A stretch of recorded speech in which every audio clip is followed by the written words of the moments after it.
Stay with me, because what happened to Claire Whitmore that night destroyed a marriage, shattered a billion-dollar empire, and left one powerful man begging for forgiveness he no longer deserved.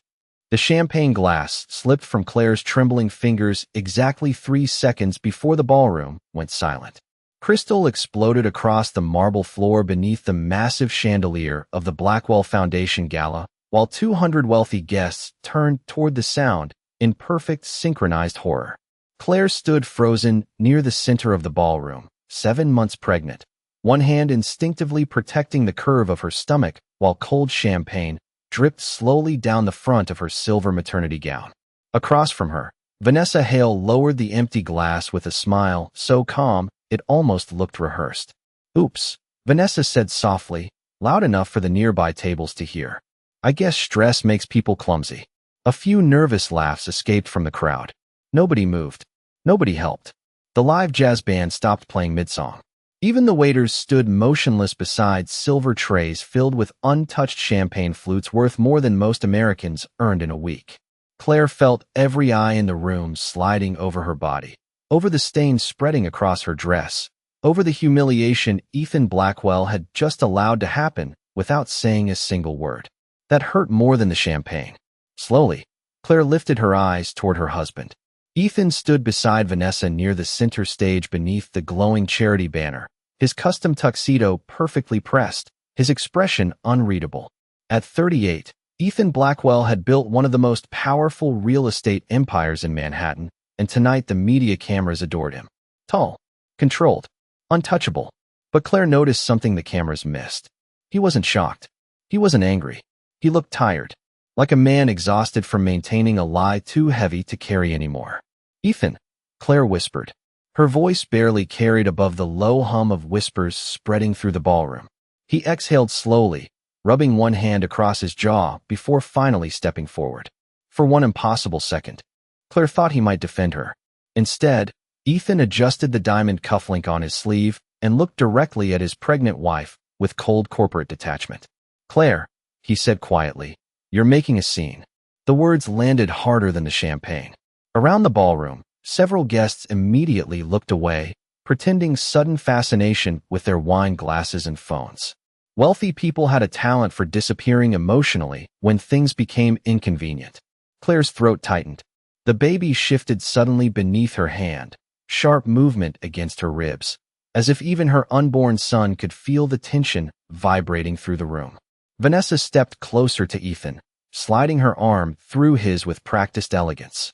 Camera flashes instantly exploded across the ballroom like tiny lightning strikes. Claire blinked against the brightness. That was when she realized the photographers were no longer documenting a charity event. They were documenting the collapse of a marriage in real time. "You should probably go home and rest," Vanessa said sweetly. "Stress isn't good for the baby." Claire stared at her for several long seconds. Then she noticed it. The lipstick stain near Ethan's collar. Dark red. Fresh. Her breathing slowed. Not faster. Slower. Dangerous. Somewhere behind her, a phone camera clicked again. Someone whispered her name. Someone else whispered Vanessa's. The entire ballroom suddenly felt less like a charity gala and more like a courtroom waiting for a verdict. Ethan finally spoke again, his voice low and impatient. "Please don't do this tonight." Claire looked at the massive diamond anniversary ring still resting on her finger. 11 years together. 11 years of loyalty, sacrifice, canceled dreams, and carefully rehearsed smiles beside one of America's most admired CEOs. And in that single horrifying moment, standing beneath the chandeliers while champagne soaked into her dress and strangers recorded her humiliation for social media, Claire Whitmore understood something that would change the rest of her life forever. Ethan Blackwell had already decided she was disposable. Claire did not remember leaving the ballroom. Later, when reporters replayed the gala footage across entertainment channels and gossip blogs, millions of viewers would analyze every frame of her expression, every movement of Ethan's hand, every smile Vanessa gave the cameras. But Claire remembered almost none of it. She only remembered the sound of her heels against polished marble as she walked through the Blackwell Grand Hotel lobby completely alone while rain hammered the glass walls outside like thrown gravel. The valet rushed toward her with an umbrella, but Claire barely noticed him. Her mind was still trapped upstairs beneath those chandeliers where her marriage had quietly died in front of Manhattan's elite. Mrs. Blackwell, the young valet called nervously, jogging beside her through the rain. Your driver is pulling around now. Claire stopped suddenly beneath the covered entrance. Mrs. Blackwell. The title felt strange now. Heavy. Borrowed. Temporary. Across the street, giant digital billboards reflected against wet pavement in blurred rivers of color. Taxis splashed through standing water. Camera crews still lingered outside the hotel, hoping to capture another moment of public humiliation before the night ended. Manhattan loved destruction as long as it wore designer clothing. Claire pressed one trembling hand against her stomach and closed her eyes for a second. The baby shifted gently beneath her palm. Earlier that evening, she had spent nearly 40 minutes choosing a tie for Ethan because she still believed appearances mattered to him more than honesty. She had stood in their penthouse bathroom adjusting his collar while he answered text messages with a small private smile she pretended not to notice. You look beautiful tonight, he had said distractedly without even looking up from his phone. At the time, she accepted the compliment like a starving person accepting crumbs. Now she realized something devastating. Ethan had not been lying to her for months. He had been leaving her emotionally long before Vanessa ever appeared beside him publicly. The Blacktown car finally pulled forward through the rain. Before the driver could open the door, another voice stopped Claire cold. You should have stayed upstairs. Ethan. She turned slowly. He stood several feet behind her beneath the hotel lights, one hand tucked inside his coat pocket while rainwater darkened the shoulders of his expensive tuxedo. For the first time all night, there were no cameras near him. No board members. No investors. No carefully managed expression. He just looked exhausted. Claire stared at him silently. Ethan exhaled sharply and glanced toward the crowded street. Do you have any idea what tonight is going to cost me? He asked quietly. Claire actually laughed once. A small broken sound. That is your concern right now? You embarrass me in front of people who matter. The words landed with surgical precision. Claire felt something inside her chest harden instantly. Not anger. Not sadness. Something colder. More permanent. I embarrassed you, she whispered. Ethan rubbed both hands across his face like a man trying to stay patient with a difficult employee. Vanessa should not have done that, he admitted carefully. But you have been emotionally unstable for months, Claire. People notice these things. Emotionally unstable. The phrase hit harder than the champagne. Harder than the whispers. Harder than watching another woman stand beside her husband like she already owned his future. Rainwater dripped steadily from the edge of the hotel awning while taxis blurred past in streaks of yellow light. Somewhere nearby, a police siren echoed through the wet Manhattan streets. Claire suddenly remembered something her mother told her years ago after a difficult breakup in college. The most dangerous moment in a woman's life is when she finally sees a man clearly for the first time. Ethan stepped closer, lowering his voice. Go home tonight. Get some sleep.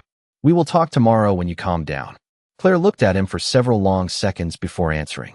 You already made your decision, Ethan. His jaw tightened slightly. Silence confirmed everything. The affair. The public humiliation. The emotional distance. Even the carefully rehearsed concern in his voice now sounded corporate. Managed. Empty. Then Claire noticed something else. Vanessa was watching from the hotel. Entrance upstairs, hidden partially behind the glass doors with a champagne flute still in her hand. Smiling. Waiting. And suddenly Claire understood the truth nobody else in Manhattan had figured out yet. Vanessa Hale was not the beginning of Ethan Blackwell's downfall. She was simply the spark. The Blackwell penthouse overlooked Central Park from 80 floors above Manhattan, but that night it felt colder than the rain outside. Claire stepped through the massive glass doors just after midnight, her damp heels clicking softly against white marble while the city lights flickered beyond the floor-to-ceiling windows like distant stars. For years this apartment had appeared in architecture magazines and celebrity interviews as one of the most luxurious homes in New York City. Italian stone countertops. Imported French lighting. A temperature-controlled wine wall worth more than most suburban homes in Ohio. But standing alone inside the silence of that penthouse, Claire finally understood something terrifying. Beautiful places could still become prisons. She slowly removed her earrings beside the kitchen island, placing each diamond carefully onto the marble surface while her reflection stared back at her from the dark windows. Her makeup was ruined from rain and tears. She did not even remember crying. The silver maternity gown still smelled faintly like champagne. Somewhere deeper inside the apartment, Ethan's office door remained slightly open with warm light glowing beneath it. He had not come home yet. Claire looked toward the hallway leading to the nursery they had spent months designing together. Pale blue walls, hand-painted clouds, a wooden rocking chair. Ethan claimed he assembled himself even though a contractor actually did it while he was in Miami with Vanessa. The realization made Claire suddenly dizzy. How many lies had she ignored simply because she loved him? Her phone vibrated against the counter. Vanessa Hale. Claire stared at the screen in disbelief as another message arrived immediately after the first. You should have listened when Ethan stopped loving you. Then another. Do not embarrass yourself by trying to save this marriage. Claire's chest tightened. For several long seconds, she simply stared at the glowing phone screen while thunder rolled faintly outside over Manhattan. Then her eyes moved upward toward Ethan's office. The light was still on. Slowly, Claire walked toward it. Her bare feet made no sound against the hardwood floors. As she reached the doorway, she stopped cold. Ethan's laptop sat open across the desk beside several financial folders stamped confidential. Numbers covered the screen. Property transfers, offshore accounts, documents dated nearly 18 months earlier. Claire frowned slightly. Ethan had always been obsessive about privacy. He never left financial information exposed, not even around her. Another vibration interrupted her thoughts. This time the message came from an unknown number. Check the blue folder before he gets home. Claire's heartbeat slowed instantly. Not faster. Slower. Dangerous. She looked around the office carefully before spotting a dark blue folder partially hidden beneath a stack of legal papers near the edge of the desk. Her hands trembled slightly as she opened it. Inside were divorce preparation documents already signed by Ethan's attorneys. Asset protection strategies. Custody recommendations. Media statements prepared in advance. Claire stopped breathing for a moment when she saw the date on the first document. 8 months earlier. 8 months. That meant Ethan had started planning the destruction of their marriage before he even knew she was pregnant. Before the doctor appointments. Before the nursery. Before the promises whispered against her stomach at night while he pretended to feel excited about becoming a father.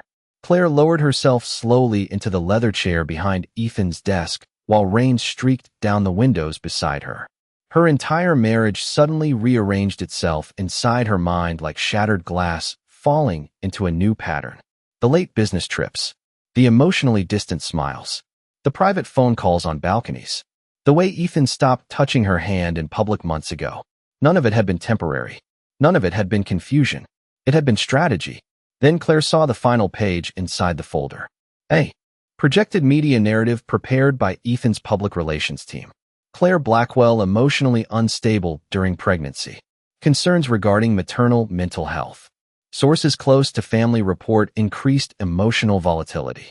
Claire stared at the words while her stomach turned cold. Ethan was not just leaving her. He was preparing to erase her credibility completely before the divorce even began.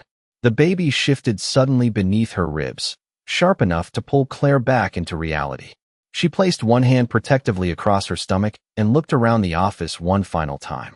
Every framed award on Ethan's shelves suddenly looked different now. Not symbols of success. Warnings. Then the elevator doors opened somewhere behind her inside the penthouse. Ethan was home, and Claire was still sitting in his chair holding the evidence he never intended her to see. The elevator doors slid open with a soft metallic sound that echoed through the silent penthouse like a warning. Claire remained seated behind Ethan's desk, one trembling hand resting over the blue folder while the city lights shimmered cold and distant beyond the windows. She heard Ethan's footsteps first. Slow, controlled, confident. The footsteps of a man who still believed he controlled everything inside this apartment. Claire. His voice carried casually through the hallway at first, but the moment he stepped into the office doorway, the tone changed completely. Silence filled the room. Ethan stopped moving. His eyes locked instantly onto the documents spread across the desk. For the first time that night, genuine emotion crossed his face. Not guilt. Not regret. Alarm. Claire looked up at him carefully. His tuxedo jacket was gone now, sleeves rolled halfway up his forearms, dark rainwater still clinging to his hair. He looked less like a polished billionaire and more like a man caught standing too close to a fire he thought he could control. Neither of them spoke for several long seconds. Finally, Ethan shut the office door behind him with deliberate calm. "You should not be in here," he said quietly. Claire almost smiled at the absurdity of the statement. "I think we passed the point of boundaries tonight." Ethan exhaled once through his nose before walking toward the desk. "You are emotional right now." There it was again. Emotional, unstable, delicate. The language men used when they wanted women to doubt their own reality. Claire slowly lifted one of the legal papers from the desk. 8 months, she whispered. "You started planning this 8 months ago?" Ethan loosened his tie slightly, eyes never leaving the documents in her hands. "I was protecting the company." Claire stared at him in disbelief. "Our marriage was a company to you. Do not twist my words." His voice sharpened instantly. "You have no idea the pressure I am under every day." Claire laughed softly again, but this time there was nothing fragile in the sound. "No, Ethan. I finally understand the pressure perfectly." Thunder rolled outside across Manhattan while rain tapped steadily against the massive windows surrounding them. Somewhere below 80 floors down, traffic moved through wet streets completely unaware that another billionaire marriage was collapsing above the skyline. Ethan stepped closer to the desk. "Listen carefully," he said, lowering his voice. "The media will destroy you if this becomes ugly. You are pregnant." Emotional stories spread quickly online. People say things. Investors panic. Lawyers get involved. I am trying to avoid that. Claire's stomach tightened. Not because of fear anymore. Because she finally recognized the strategy hidden beneath every carefully selected word. Ethan was not trying to save her. He was trying to control the narrative before she could speak. "You already told people I am unstable," she said quietly, lifting the public relations documents. Ethan's jaw flexed once. Precautionary language. "You plan to take my child from me." "That is not what those documents mean." But his hesitation lasted half a second too long. Claire noticed it immediately. The baby shifted sharply beneath her ribs again, almost painfully this time, and Claire instinctively stood from the chair. Ethan moved toward her automatically. "Careful." She stepped back before he could touch her. The movement hit Ethan harder than any scream could have. His expression darkened instantly. "Do not do that," he said coldly. "Do what?" Claire asked. "Look at me like I am your enemy." Ethan stared at her for several seconds before answering in a voice so calm it became frightening. "Because if this turns into a war, Claire, you will lose." The words settled heavily into the office. No shouting, no threats, just certainty. That was the moment something inside Claire Whitmore changed forever. Not shattered, hardened. She looked around the luxurious office one final time. The awards, the skyline, the carefully built empire Ethan worshipped more than anything else in his life. Then she looked back at the man standing across from her and realized something terrifying. Ethan Blackwell truly believed power could rewrite reality itself. But power had already made one critical mistake. It taught him to underestimate the woman carrying his child. Claire barely slept that night. Around 3 in the morning, she sat alone in the nursery rocking chair while Manhattan glowed silently outside the penthouse windows, her bare feet tucked beneath her as thunder drifted farther away over the Hudson River. Ethan never came to bed. She heard him moving through the apartment for hours instead. Phone calls behind closed doors. Low voices. Lawyers probably. Public relations managers. Damage control. The realization should have broken her heart. Instead, it left her strangely calm. By sunrise, the city looked washed clean beneath pale gray clouds, but the internet was already on fire. Claire stared numbly at her phone screen while headlines multiplied across gossip sites and financial blogs. Tension at Blackwell Gala. Pregnant wife storms out of charity event. Sources say marriage trouble inside billion-dollar empire. The comments underneath were worse. Complete strangers dissected her facial expressions like courtroom evidence. Some defended her. Others blamed her immediately. Vanessa had already posted photos from the gala on social media at 2:13 in the morning. In every image, she stood beside Ethan smiling perfectly beneath crystal chandeliers, while Claire appeared blurred somewhere in the background like an unwanted ghost. 1. Caption simply read, "Some women deserve peace. Some women create chaos." Claire locked her phone and pressed both hands against her stomach. The baby moved softly beneath her palms, steady and alive. completely unaware that the world outside was beginning to tear apart before he was even born. A sharp knock interrupted the silence. Claire frowned. Nobody visited the penthouse unexpectedly, especially this early. She walked slowly toward the front entrance and opened the door carefully. A woman in a navy blue suit stood outside, holding a leather portfolio. Mid-50s. Controlled smile. Expensive watch. Divorce attorney. Claire recognized the type instantly. Mrs. Blackwell, the woman said gently. My name is Patricia Bennett. Your husband asked me to deliver some documents personally. Claire stared at her for several seconds before stepping aside silently. Patricia entered the penthouse with the practiced professionalism of someone who had walked through collapsing marriages many times before. She placed the portfolio neatly across the dining table, while morning sunlight stretched pale across the marble floors. Mr. Blackwell believes an amicable resolution would be best for everyone involved, Patricia explained carefully. Amicable. Claire almost laughed again. Another beautiful word hiding something ugly beneath it. Slowly she opened the folder. Divorce filings. Confidentiality agreements. Financial terms. Custody arrangements. Her eyes stopped instantly on one sentence highlighted near the center of the page. Primary custody recommendation pending maternal psychological evaluation. Claire's chest tightened painfully. Ethan really intended to do it. He was going to use her pregnancy, her stress, even her public humiliation as evidence against her. Patricia watched her carefully from across the table. You should know, the attorney added softly. The media situation is escalating quickly. Mr. Blackwell believes privacy would protect your future. Claire looked up slowly. My future? Patricia hesitated. Public divorces involving high-profile families can become unpleasant. Claire closed the folder gently. So can private betrayals. Silence settled heavily across the penthouse dining room, while distant sirens echoed somewhere far below in Manhattan traffic. Finally, Patricia stood carefully from her chair.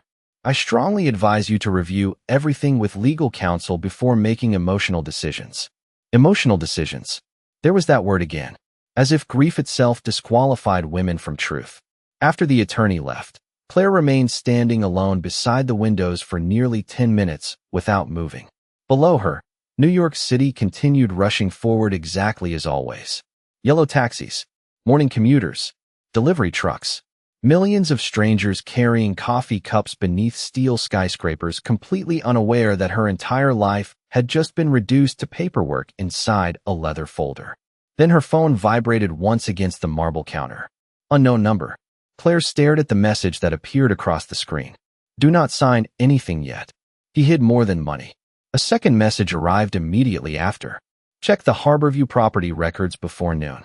Claire's heartbeat slowed instantly. Not fear. Instinct. Someone knew what Ethan was hiding. Someone was watching this entire collapse unfold from the shadows. And for the first time since the gala, Claire Whitmore realized she might not be as alone as Ethan believed. By 11:30 that morning, Claire sat alone inside a black town car moving slowly through downtown Manhattan, while cold sunlight reflected off glass skyscrapers around her like sharpened mirrors. The city looked normal from the outside. Tourists filled sidewalks. Business executives hurried across intersections holding overpriced coffee. Construction crews shouted over the sound of jackhammers and traffic horns. But Claire's entire world now operated beneath a different kind of gravity. Every text message felt dangerous. Every silence felt intentional. Her phone rested in her lap with the unknown messages still glowing across the screen. Harborview property records.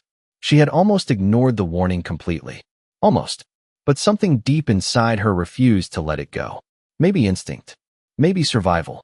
20 minutes later, the car stopped outside a private records office. Near the East River, Claire adjusted her oversized coat carefully around her pregnant stomach before stepping onto the sidewalk. Wind rushed between the buildings, carrying the smell of rain and cold concrete. Inside the records office, fluorescent lights hummed overhead while clerks sorted paperwork behind thick glass windows. Nobody recognized her at first. That changed the moment one older employee glanced up from her computer screen. Claire saw the flicker of recognition instantly. Sympathy mixed with curiosity. The internet had already turned her life into public entertainment. Can I help you? The woman asked carefully. Claire forced a calm smile. I need ownership records for Harborview Holdings LLC. The woman typed for several seconds before frowning slightly at her monitor. There are multiple associated properties. Claire's heartbeat slowed. Multiple. Ethan had always claimed Harborview was a small shell company used for temporary commercial investments. I would like all of them, Claire said quietly. 10 minutes later, she sat alone at a small viewing table near the back of the office while folders stacked beside her like evidence in a criminal trial. Luxury condos in Miami. Commercial land in Chicago. Vacation properties in Aspen. Millions of dollars hidden beneath holding companies connected through legal layers sophisticated enough to confuse almost anyone. Almost anyone except the woman Ethan had underestimated for 11 years. Claire flipped another page and froze completely. Vanessa Hale. Her name appeared connected to one of the Harborview properties purchased nearly 14 months earlier. 14 months. Longer than Ethan admitted. Longer than the Gala humiliation. Longer than the emotional distance. Claire stared at the documents while cold realization spread slowly through her chest. Vanessa was not some impulsive affair that spiraled out of control. Ethan had been building a second life piece by piece while still kissing his pregnant wife goodnight. You finally found it. The male voice came calmly from behind her. Claire turned sharply in her chair. A tall man stood several feet away near the record shelves wearing a dark charcoal coat and no expression at all. Early 40s. Controlled posture. Expensive watch. Familiar eyes. Claire frowned slightly before recognition hit her all at once. Adrian Cole. 5 years earlier, before Ethan's empire reached billionaire status, Adrian had briefly appeared in business magazines as the founder of a failing technology startup everybody expected to collapse. Claire remembered meeting him exactly once at a charity fundraiser. Ethan dismissed him instantly that night as another desperate entrepreneur chasing investors. But Claire remembered something else too. Adrian had looked humiliated after several executives mocked his failing company publicly, and she had quietly defended him while everyone else laughed. Then he disappeared from New York entirely. Until now. Claire slowly stood from the table. You sent the messages. Adrian glanced toward the property files scattered across the desk. You were not supposed to find out this way. His voice remained calm, but something dangerous moved quietly beneath the surface. Claire crossed her arms protectively over her stomach. How long have you known? Adrian held her gaze for several seconds before answering. Long enough to know Ethan Blackwell is not preparing for divorce. Claire felt cold suddenly despite the heated room. What does that mean? Adrian stepped closer, lowering his voice while office workers moved quietly in the background pretending not to listen. It means he is preparing to destroy your reputation completely before the custody battle begins. Silence settled heavily between them. Outside the records office, Manhattan traffic roared endlessly through the streets like distant ocean waves. Claire looked back down at the Harborview documents spread across the table. Hidden assets. Secret properties. Vanessa's name buried inside financial transfers. Lies layered carefully over years. Then she looked back at Adrian Cole and noticed something else for the first time. He was not surprised by any of it, which meant this was no longer just a collapsing marriage. It was a war already in motion. Claire followed Adrian out of the records office and into the cold Manhattan afternoon while wind swept loose newspapers across the sidewalk like drifting ghosts. Neither of them spoke for nearly half a block. Traffic roared beside them. Taxi horns echoed through crowded intersections. Somewhere nearby, a street musician played saxophone beneath the gray November sky, while strangers rushed past carrying shopping bags and coffee cups, completely unaware that Claire Whitmore's life had split into two separate realities. The life before the gala, and whatever came after this. Adrian finally stopped beside a black SUV parked near the curb. The driver immediately stepped out and opened the rear door without a word. Claire hesitated. Why are you helping me? Adrian looked at her steadily. Because 5 years ago you were the only person in Manhattan who treated me like a human being when everybody else saw me as a failure. Claire blinked in surprise. She barely remembered the fundraiser now. Ethan had spent most of that evening networking with investors while Claire wandered through the ballroom alone, making polite conversation with strangers. Adrian gave a small, humorless smile. Your husband laughed when my company collapsed. His eyes darkened slightly. You did not. Claire stared at him quietly as wind lifted strands of blonde hair across her face. That was years ago. Some debts matter longer than others. The SUV carried them uptown through heavy traffic, while Manhattan skyscrapers reflected cold afternoon sunlight across the windows like steel blades. Adrian remained silent for most of the drive, reviewing documents on a tablet while Claire tried to steady the storm inside her chest. Every new discovery made Ethan feel less like the man she married and more like a carefully constructed illusion finally cracking apart under pressure. 20 minutes later, the SUV entered a private underground garage beneath a sleek glass tower overlooking the Hudson River. Claire frowned immediately. She recognized the building. Cole Technologies headquarters, one of the fastest-growing artificial intelligence companies in America.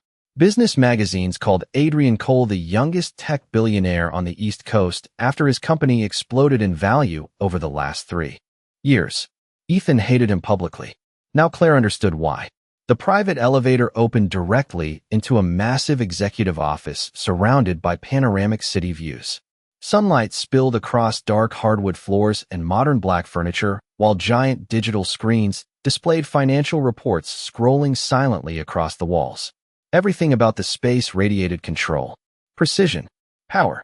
Adrian loosened his coat slightly before walking toward a long conference table near the windows. "Sit down," he said calmly.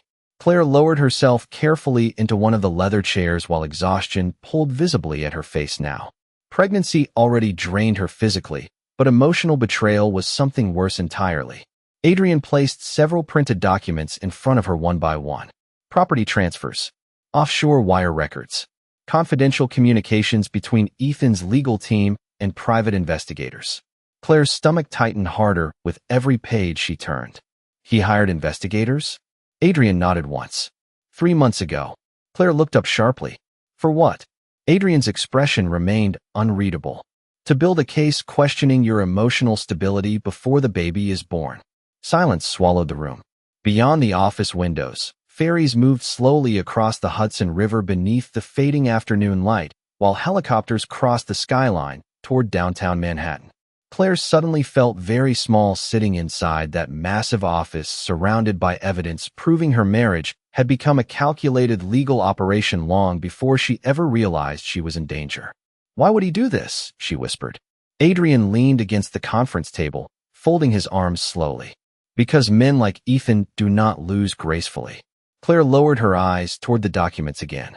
One line near the bottom of a legal memo caught her attention instantly. Media leverage through voluntary psychiatric observation, if necessary. Her breathing stopped for half a second. Ethan was preparing to publicly question her mental health if she resisted the divorce. Claire closed her eyes briefly while one hand moved protectively across her stomach. The baby shifted softly beneath her palm. Then Adrian's voice cut quietly through the silence. "Claire." She looked up. "You need to understand something very clearly." His tone changed now. Sharper. More serious. "This is no longer about infidelity. Ethan Blackwell is preparing to destroy your credibility, isolate you financially, and control custody before your son is even born." Claire felt cold spread slowly through her chest. Not panic. Clarity. The kind that arrives too late to save innocence. Adrian slid one final folder across the table toward her. Dark blue. Familiar. Claire's heartbeat slowed instantly the moment she saw it. It was identical to the folder Ethan tried hiding inside his office. "There is more," Adrian said quietly. "And once you open that folder, your life will never return to what it was before." Claire stared at the dark blue folder for several seconds without touching it, while late afternoon sunlight stretched across Adrian Cole's office in long golden lines. The city skyline behind him looked almost unreal from this height. Glass towers glowing above the Hudson River. Ferries moving slowly through dark water. Helicopters crossing Manhattan like insects against the fading sky. Somewhere below, millions of people continued living ordinary lives while hers was being dismantled piece by piece inside a billionaire's office. "Open it," Adrian said quietly. Claire swallowed hard before finally lifting the folder. The paper felt heavier than it should have. Inside were printed emails, bank transfers, confidential legal communications. Then Claire froze completely.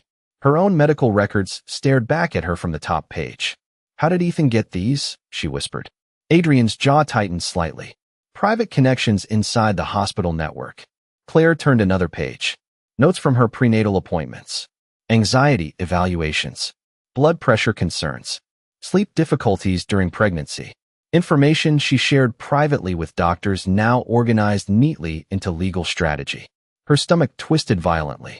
Ethan had not simply betrayed her emotionally. He had weaponized her pregnancy itself. "Oh my God," Claire whispered. Adrian remained silent while Claire continued reading. Then she found the document that changed everything. Recommended transition plan following psychiatric observation. Claire stopped breathing. The room suddenly felt smaller, colder. "Psychiatric observation?" she said slowly. Adrian leaned forward slightly across the conference table. 2 weeks from now, Ethan intends to file emergency motions questioning your ability to care for the baby after birth. Claire looked up sharply, panic finally breaking through the numbness. "On what grounds?" Adrian's expression darkened. "Emotional instability, public outbursts, pregnancy-related stress, media pressure." Claire shook her head in disbelief. "He cannot do that. Men with enough money can attempt almost anything." Silence crashed heavily across the room. Claire lowered both hands protectively over her stomach while tears finally burned behind her eyes again. Not from heartbreak anymore. Fear. Real fear. The kind that arrives when someone powerful begins rewriting your identity before you can defend yourself. "Why are you telling me this?" she asked quietly. Adrian held her gaze steadily. "Because Ethan made one mistake." Claire frowned slightly. "What mistake?" Adrian walked toward the massive windows overlooking Manhattan before answering. "He assumed you would stay weak." The words settled into the room slowly. Claire looked back down at the medical records scattered across the table. Every insecurity she shared privately during pregnancy now transformed into legal ammunition. Every vulnerable moment documented, studied, prepared for court. Then another realization hit her all at once. "The gala," she whispered. Adrian turned slightly. "What about it?" Claire's breathing slowed dangerously. The champagne incident was not spontaneous. She looked up at him fully now. Vanessa wanted cameras there. Ethan wanted witnesses. Adrian did not answer immediately, which terrified Claire even more. Finally, he spoke quietly. "Public perception matters in custody battles." Claire felt physically sick. The humiliation at the gala. The social media narrative afterward. The whispers about her being emotional and unstable. None of it happened accidentally. It had been preparation. Careful, strategic, deliberate. Claire closed the folder slowly while evening shadows deepened across the office walls. For several seconds, neither of them spoke. Then Adrian's phone buzzed sharply against the conference table. He glanced at the screen once, and his entire expression hardened instantly. "What is it?" Claire asked. Adrian looked directly at her. "Ethan just filed a temporary financial freeze on all shared marital accounts." Claire's face went pale. "What?" "Your credit cards will stop working within the hour." The words hit harder than expected. Not because of money itself. Because of what it meant. Ethan was moving faster now. Escalating. Trying to isolate her before she could react. Claire stared out at the darkening Manhattan skyline, while fear and clarity collided violently inside her chest. She suddenly understood something horrifying. Ethan Blackwell was no longer trying to save his reputation. He was trying to erase her ability to fight back at all. Adrian slowly stepped closer to the conference table. "Claire," he said quietly, "listen carefully to me." She looked up. "From this moment forward, you cannot trust anyone connected to your husband." Silence stretched between them while the city lights flickered alive outside, one building at a time. Then Adrian placed a small silver key beside the blue folder. "Because tonight," he said calmly, "you are not going back to the penthouse." Claire stared at the silver key resting beside the blue folder while the last light of evening disappeared behind the Manhattan skyline. Her entire body felt numb now, not from weakness but from overload. In less than 48 hours, she had gone from planning nursery decorations inside a luxury penthouse to learning her billionaire husband was preparing to question her sanity in court before their son was even born. Somewhere deep inside her chest, heartbreak was slowly transforming into something else entirely. Awareness. Adrian picked up his phone again, scanning another message before slipping the device back into his coat pocket. "We need to move quickly," he said calmly. Claire looked up sharply.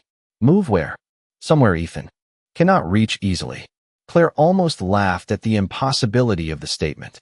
Ethan Blackwell owned properties across 3 states. had connections inside media companies, private security firms, political fundraising circles, and enough money to monitor almost anyone he considered a threat.